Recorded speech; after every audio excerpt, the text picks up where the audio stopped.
Selamat pagi, salam sejahtera buat kita semua. Perkenalkan, nama saya Yohana Nadia dari Prodi Kehutanan Fakultas Pertanian dari kelas R001. Di video ini saya akan menjelaskan tentang sistem transport senyawa organik untuk memenuhi tugas fisiologi tumbuhan dengan dosen pengampu Ibu Jenny Rumandang MSI. Pengangkut tanaman terbagi atas dua, yaitu transportasi xilem dan transportasi floem. Transportasi xilem terdiri atas tabung berlignin yang mentranslokasikan air dan mineral, nutrisi yang terlarut dari akar melalui aliran transpirasi ke daun.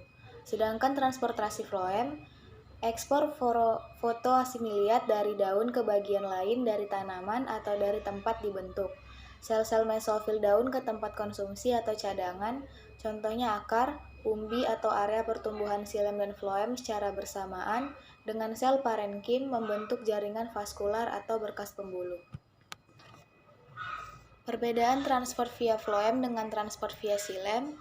Floem berlangsung melalui sel hidup.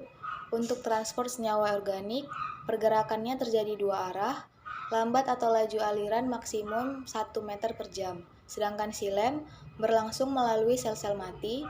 Untuk transport air dan hara atau anorganik, pergerakannya searah, cepat atau laju aliran maksimum 15 meter per jam.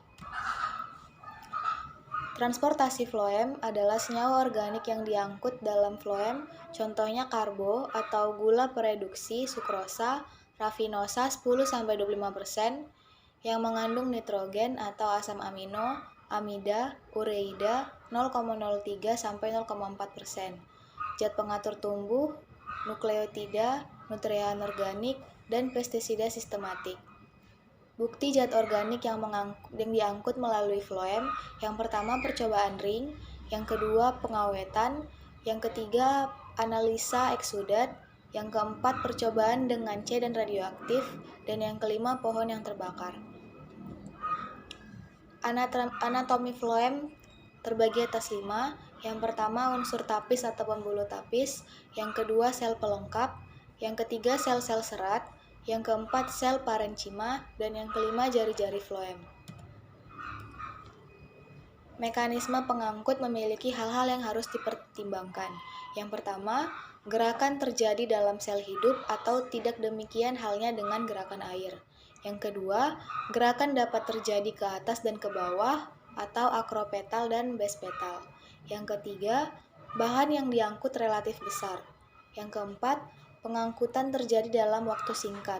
Dan yang kelima, pengangkutan lebih cepat pada siang hari dan lambat pada malam hari.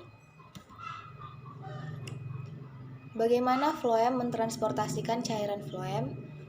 Makanan atau gula kemudian ditranslokasikan dari source ke sink berdasarkan teori pressure flow. Yang pertama, pada source, gula secara aktif ditransportasikan ke floem.